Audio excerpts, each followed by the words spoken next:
Hi, Dawson County High School teachers. I just wanted to send out some instructions in case we have another O-Learning Day tomorrow.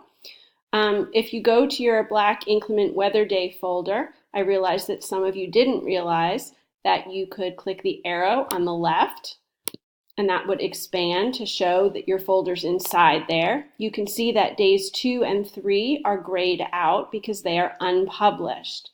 The first thing I would recommend doing is going ahead and adding the date to day 1 so no one gets confused and looks in the wrong folder. If you go to the gear and click Edit next to day 1, you can simply type the date after it, 1/17/18, and save changes. And this way we can keep track, and so can students and parents, of which day applies to which date. To unpublish day 2, just go ahead to the gear next to day 2, and publish it. And that's only in the event that we do not have school tomorrow. As far as I know, everyone has power, so this shouldn't be a problem, but let me know if you need assistance. We will keep in touch this evening and let you know if you need to go ahead and publish. Have a nice rest of your day.